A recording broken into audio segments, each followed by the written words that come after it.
Y vamos a hablar de Satanás. Satanás. Y este sí es un tema un poco más complejo, ¿no? Satanás, cuando nos introducimos al tema de Satanás, vamos a un terreno bastante complicado, como digo, que ha despertado emociones, controversias. Tenemos que ser muy cuidadosos para afirmar cualquier cosa, todo a la luz de la palabra de Dios, ¿no?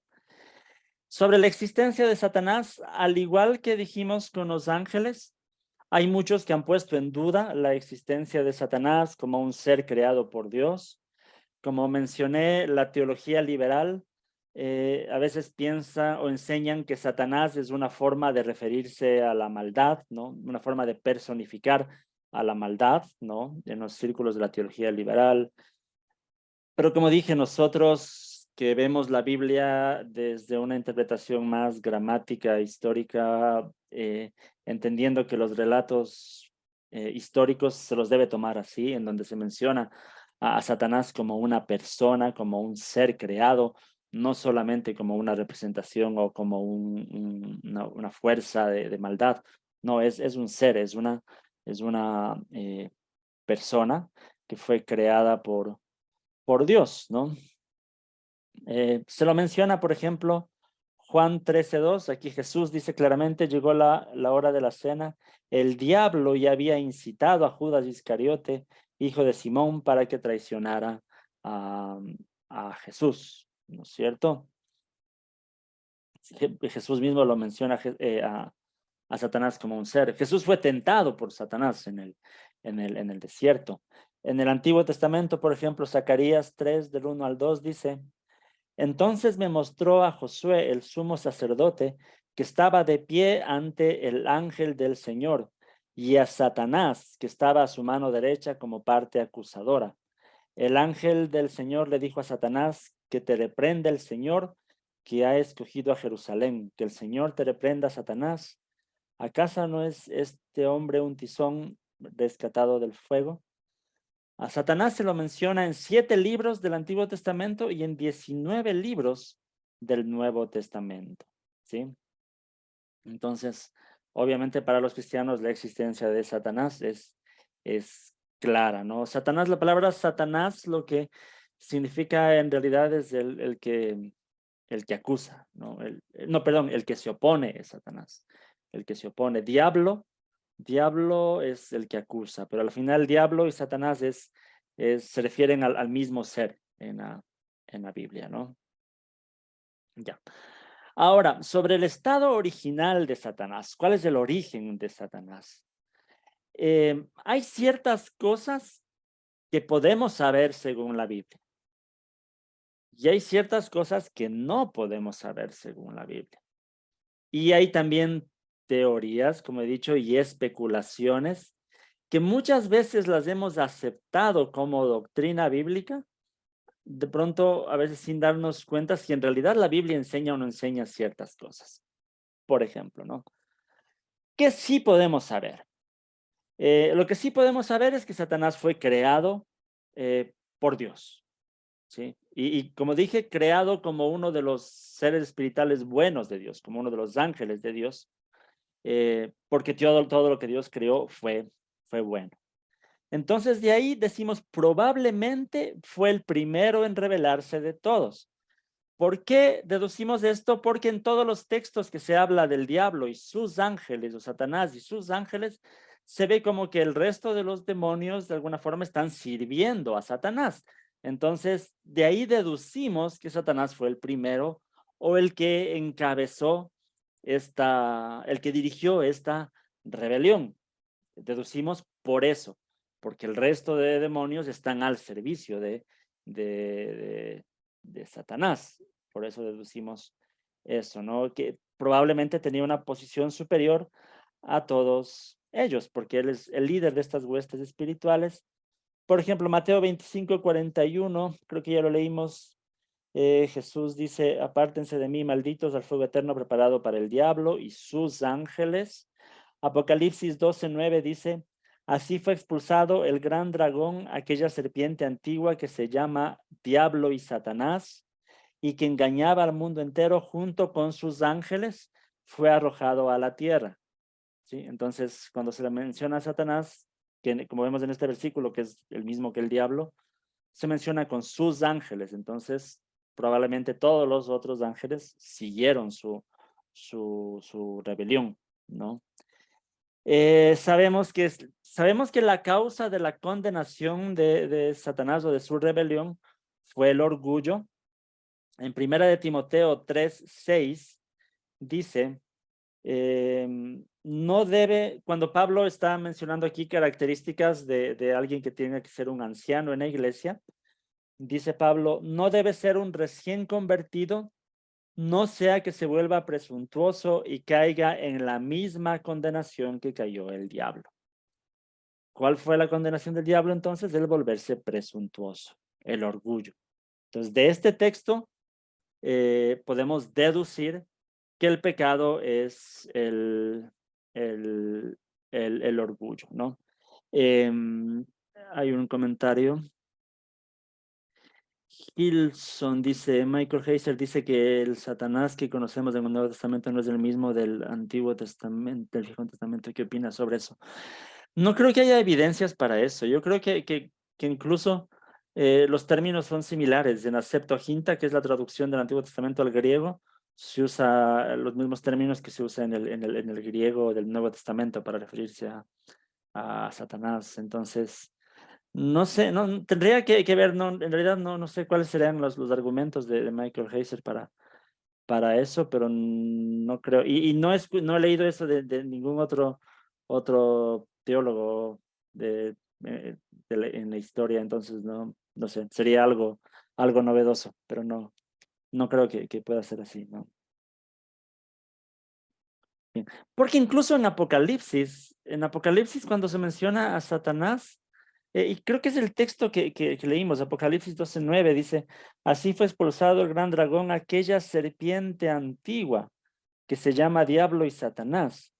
Lo que está diciendo aquí que este Diablo y Satanás de Apocalipsis es la serpiente antigua. Obviamente es una mención a la serpiente del jardín del Edén. O sea, es el mismo del Antiguo Testamento, ¿no? Bueno, pero estábamos en esto que la causa de la condenación de Satanás ha sido el orgullo. Entonces, yo personalmente me quedaría con esto. Satanás fue un ángel de Dios, su condenación fue el orgullo, cayó, actualmente está actuando en contra de la voluntad de Dios, engañando, él originó el primer pecado. Eso diría yo que es lo que la Biblia nos menciona. Sin embargo, hay dos textos ahí, o sea, yo diría eso es lo que la Biblia nos dice claramente, pero hay unos dos textos que han sido también controversiales a lo largo de la historia de la interpretación bíblica. Y vamos a detenernos aquí un momentito para analizar esto. Primero vamos a leer el texto de Ezequiel 28, del 1 al 19. Vamos a leer todo este texto, porque es bueno estudiar todo el contexto, ¿no? Ustedes saben que la hermenéutica o la exégesis no se hace sacando un texto de su contexto, sino que todo texto se debe estudiar en su contexto. Entonces, esto lo vamos a hacer todos y cada uno sacará sus propias conclusiones. Pero que alguien me ayude, por favor. Ezequiel 28, leamos todo el pasaje del 1 hasta el 19. Es un pasaje largo, pero leámoslo todo, por favor, y pongamos atención. Cada uno puede estar en sus Biblias leyendo este pasaje. ¿Quién quiere ayudarnos, por favor? Yo te ayudo, aquí ya lo tengo. Yo tengo la Reina Valera. Listo, listo, Vamos a perfecto. leerla. Ok. Vino a mí palabra de Jehová diciendo, Hijo de hombre, di al príncipe de Tiro, así ha dicho Jehová el Señor, por cuanto se enalteció tu corazón y dijiste, yo soy un Dios, en el trono de Dios estoy sentado en medio de los mares, siendo tú hombre y no Dios, y has puesto tu corazón como corazón de Dios. He aquí que tú eres más sabio que Daniel, no hay secreto que te sea oculto. Con tu sabiduría y con tu prudencia has acumulado riquezas y has adquirido oro y plata en tus tesoros. Con la grandeza de tu sabiduría en tus contrataciones has multiplicado tus riquezas y a causa de tus riquezas se ha enaltecido tu corazón. Por tanto, así ha dicho Jehová el Señor, Por cuanto pusiste tu corazón como corazón de Dios, por tanto, he aquí yo traigo sobre ti extranjeros, los fuertes de las naciones, que desenvainarán sus espadas contra la hermosura de tu sabiduría y mancharán tu esplendor. Al sepulcro te harán descender y morirás con la muerte de los que mueren en medio de los mares. Hablarás delante del que te mate diciendo yo soy Dios, tú, hombre, eres y no Dios, en la mano de tu matador. De muerte de incircuncisos morirás por mano de extranjeros, porque yo he hablado, dice Jehová el Señor. Vino a mí palabra de Jehová diciendo, Hijo de hombre, levanta endecha sobre el rey de Tiro y dile, así ha dicho Jehová el Señor, tú eras el sello de la perfección, lleno de sabiduría y acabado de hermosura. En Edén, en el huerto de Dios estuviste, de toda piedra preciosa era tu vestidura, de cornerina, topacio, jaspe, crisólito, berilo y ónice, de zafiro, carbunclo, esmeralda y oro. Los primores de tus tamboriles y flautas estuvieron preparados para ti en el día de tu creación. Tú, querubín grande, protector, yo te puse en el santo monte de Dios. Allí estuviste en medio de las piedras de fuego, te paseabas. Perfecto eras en todos tus caminos desde el día que fuiste creado hasta que se halló en ti maldad. A causa de la multitud de tus contrataciones fuiste lleno de iniquidad y pecaste, por lo que yo te eché del monte de Dios y te arrojé de entre las piedras del fuego, oh querubín protector. Se enalteció tu corazón a causa de tu hermosura, corrompiste tu sabiduría a causa de tu esplendor. Yo te arrojaré por tierra delante de los reyes, te pondré para que miren en ti. Con la multitud de tus maldades y con la iniquidad de tus contrataciones, profanaste su santuario. Yo pues saqué fuego de en medio de ti, el cual te consumió y te puse ceniza sobre la tierra a los ojos de todos los que te miran. Hasta este o hasta el 19 El también. 19 también, por favor. Todos los que te conocieron de entre los pueblos se maravillarán sobre ti, espanto serás y para siempre dejarás de ser. Ujú. Muchas gracias, Sergio. Quise que leamos todo el texto porque, como dije, vamos a leer todo el contexto. La idea aquí es que este pasaje, especialmente los versículos 13, 14 y 15, me gustaría que todos tengan en su Biblia este pasaje abierto, ¿no? En 13, 14 y 15, si tomamos estos tres versículos fuera de su contexto, aparentemente están diciendo, hablando de un ser que no es un ser humano. Dice, estabas en Edén, el jardín de Dios, adornado con toda clase de piedras preciosas, rubí, crisólito, etcétera, etcétera. Luego en el 14 dice, fuiste elegido querubín protector, porque yo así lo dispuse. Estabas en el santo monte de Dios y caminabas sobre piedras de fuego. Y en el 15, desde el día en que fuiste creado, tu conducta fue irreprochable hasta que la maldad halló cabida en ti. En la Nueva Versión Internacional estoy leyendo. Si tomamos estos versículos 13 y 14 y 15, y vemos las características de alguien que estuvo en el monte de Dios, de alguien a quien se le llama querubín protector, que estaba en el Edén. Por eso es que muchos teólogos también a lo largo de la historia han argumentado que estas características no pueden ser de un simple ser humano, de un simple mortal. Entonces, que es una referencia del libro de Ezequiel a la caída de Satanás, ¿sí? Entonces, con base a estos tres versículos, muchos dirían eso. Satanás era un querubín protector que estaba en la presencia de Dios, que fue creado perfecto y algún día se halló maldad en ti, entonces Dios lo expulsó de su presencia. Ya, sin embargo, existe obviamente otro punto de vista, y es que si leemos todo el pasaje en su contexto, como lo leímos ahora, desde el 1 hasta el 19, hay que reconocer algunos aspectos importantes. Por ejemplo, ¿a quién se dirige esta profecía? ¿Contra quién es esta profecía? Bueno, ya les puse en la pantalla, ¿no? Pero es claro que se dirige al rey de Tiro. Desde el versículo 1 dice que es en contra del rey de Tiro. En el versículo 2 se dice que esta profecía es para un simple mortal. ¿Sí? En el versículo 5 se dice que era una persona muy hábil para el comercio. En el versículo 4 dice que su condena será que naciones extranjeras le den muerte. En el versículo 16 dice que parte de su pecado por el cual se le condena es el comercio corrupto y que su expulsión fue delante de los reyes en el versículo 17. Eso es lo que dice el texto en su contexto. Entonces muchos dirán, bueno, en cambio, estas otras características no corresponden a un ser espiritual, corresponden al ser de Tiro. ¿Y qué hacemos con los textos que dicen que era querubín protector, que estaba en el monte de Dios, en el jardín del Edén?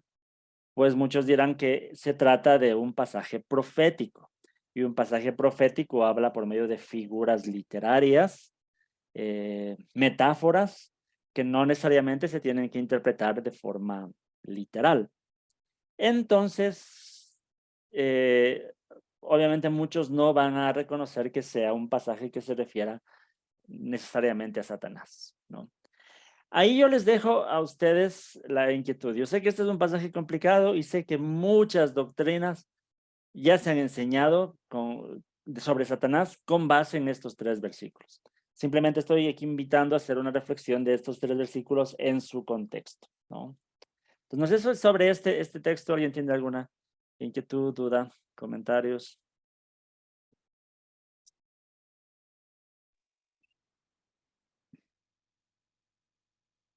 Dani, por favor. Sí, hermano, mi pregunta sería, ¿por qué en este pasaje se le llama el sello de la perfección? Es muy interesante eso. Sí, es precisamente por lo que comenté, porque, o sea, yo te daría mi respuesta. Mi respuesta es que Sí. es un pasaje profético y Ajá. que la profecía habla por medio de figuras literarias, como en una poesía se habla por Ujú. figuras literarias, y una figura literaria es una hipérbole es una exageración que no necesariamente tiene que ser tomada de forma literal. Entonces, por eso es que está llena de estas figuras literarias, ¿no? Eso es lo que yo Claro, diría al respecto. porque ahí mismo, ahí dice, ¿no? O sea, las características, ahí dice, de sabiduría, era hermoso, tenía, o sea, perfecto, ¿no? O sea, hermoso, sabio y todo lo demás, ¿no? Y fue creado con perlas preciosas y todo eso, o sea, bueno, según lo que dice todo ese pasaje, que Ujú, tenía todo, ¿no? Ujú. sí. Es que eso es Genial. precisamente lo que digo, o sea, si es que vamos a entender que se trata de un pasaje de profecía y vamos a entender que la profecía habla por medio de figuras literarias, todo eso de las piedras preciosas, la perfección, la hermosura, la belleza, puede ser claramente explicado como una poesía. Pero yo no estoy diciendo que no exista el otro punto de vista de muchos otros teólogos, otros cristianos que dirán que no, eso sí se refiere literalmente a que era un ser sobrenatural. Pero en cambio ahí viene la controversia, porque hay ciertas características que hacen hincapié a alguien sobrenatural. Estaba en el monte de Dios, era un querubín, fue creado perfecto, etc. Pero ¿qué hacemos con todas estas otras características? Que dice que era un simple mortal, que era el rey de Tiro, que era hábil para el comercio, que las naciones extranjeras le van a dar muerte, que hacía comercio corrupto. ¿Qué hacemos con eso, en cambio? Entonces, ahí es el conflicto, ¿no? Por eso es que yo decía, leámoslo en su contexto. Y para eso, igual que hicimos con este texto de Ezequiel, vamos a ir a Isaías 14, del 4 al 20. De igual manera, alguien que nos ayude leyendo todo el pasaje, porque todo es importante, un poco larguito, pero leámoslo todo. Y todos tengamos en nuestra Biblia abierto este pasaje. Isaías 14, del 4 al 20. ¿Quién nos ayuda con la lectura, por favor? Les apoyo yo, mi hermano. ¿Listo? Amén. Bueno, Ok. Pronunciarás este proverbio contra el rey de Babilonia y dirás, ¿cómo paró el opresor? ¿Cómo acabó la ciudad codiciosa de oro? Quebrantó Jehová el báculo de los impíos, el cetro de los señores, el que hería a los pueblos con furor, con llaga permanente, el que se enseñoreaba de las naciones con ira y las perseguía con crueldad. Toda la tierra está en reposo y en paz. Se cantaron alabanzas.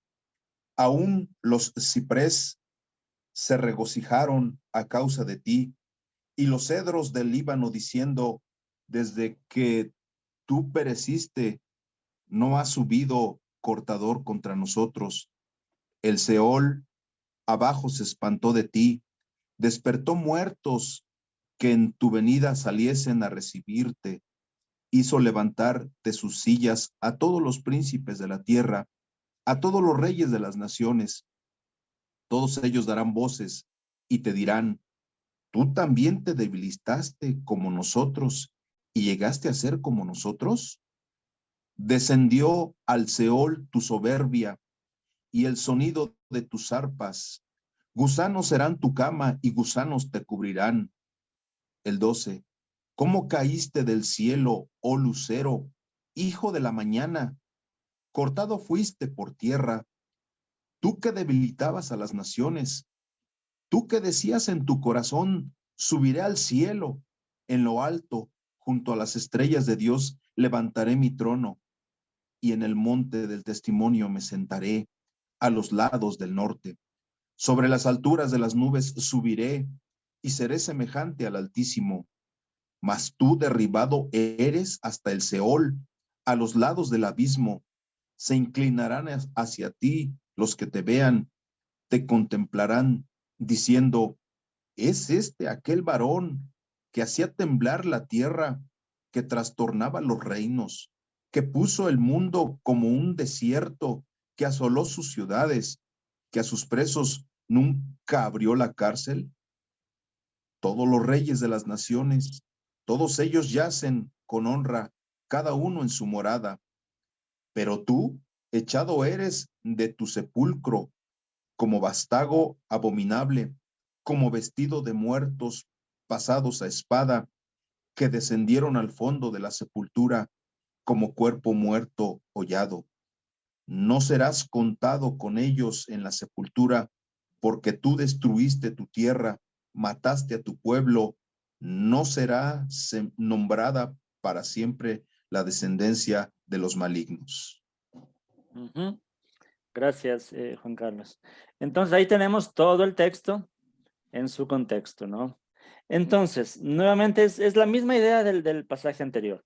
Si cogemos los versículos del 12 hasta el 15, apartados de todo su contexto, el versículo 12 dice en la NBI, ¿cómo has caído del cielo, lucero de la mañana? Tú que sometías a las naciones, has caído por tierra. Decías en tu corazón, subiré hasta los cielos, levantaré mi trono por encima de las estrellas de Dios, gobernaré desde el extremo norte en el monte de los dioses. Subiré a la cresta más alta de las nubes, seré semejante al Altísimo, pero has sido arrojado al sepulcro, a lo más profundo de la fosa. Si tomamos solo estos 4 versículos, también las características que se dan aquí es de alguien sobrenatural, ¿no es cierto? Dice, o de alguien que quiso ser semejante al Altísimo, quiso ser semejante a Dios, que fue arrojado al sepulcro. A ver, en el 12 dice, ¿cómo has caído del cielo? Le dice. Ahí está el término lucero de la mañana, que en el latín se tradujo Lucifer, ¿sí? Pero es esto, es lucero de la mañana. Es la misma palabra de la Septuaginta en el griego. El Heilel es en el hebreo, pero hace referencia a esto, a algo que da luz, simplemente, a un lucero, eso es la idea, ¿sí? Entonces, la idea es la luz, el lucero de la mañana. Y por eso es que la tradición muchas veces le ha dado a Satanás el nombre de Lucifer. Porque nuevamente, la idea es esto, si tomamos solo esos 4 versículos separados del contexto, obviamente se está refiriendo también a un ser sobrenatural, ¿no? Pero, nuevamente, cuando ubicamos los textos en su contexto, en el versículo 4 es claro que la profecía es contra el rey de Babilonia. En el versículo 6 se le dice que su castigo fue por ser tirano y perseguidor de las naciones. En el versículo 12 nuevamente se dice que esta persona sometía a las naciones. En el versículo 16 dice, muchos que le ven se preguntan, ¿es este el que hacía temblar a los reinos? Y también se dice que destruyó su tierra y asesinó a su pueblo. Entonces, también nuevamente en la profecía podemos ver que hay características que no son de alguien sobrenatural. Se trataba del rey de Babilonia. Entonces, es el mismo tema de Ezequiel que leímos. Existen estos dos puntos de vista. Para muchos, esta profecía no tiene nada que ver con Satanás, es simplemente una referencia al rey de Babilonia y que estos textos, que el lucero de la mañana, que querías ser como el Altísimo, son nuevamente metáforas, figuras literarias, hipérboles, ¿no? Un lenguaje poético, ¿sí? Pero existen también otro punto de vista en donde muchos dirán, no, estas palabras no se pueden referir a un ser humano, entonces probablemente aquí Isaías está hablando tanto del rey de Babilonia y aprovechó también la oportunidad para comparar al rey de Babilonia con la caída de Satanás. Esa sería la explicación. Están esos dos puntos de vista. Como les digo, a mí me parece muy complicado llegar a la conclusión de que fue en sí la caída de Satanás. Me parece que la profecía es clara que es contra el rey de Babilonia, pero es mi punto de vista. Yo les comento que existen los dos puntos de vista sobre este pasaje de Isaías, ¿no? Isaías 14. No sé, ahí ustedes, ahí está mencionado también lo del el nombre Lucifer. No sé ustedes qué piensan, dudas, preguntas, inquietudes sobre este tema.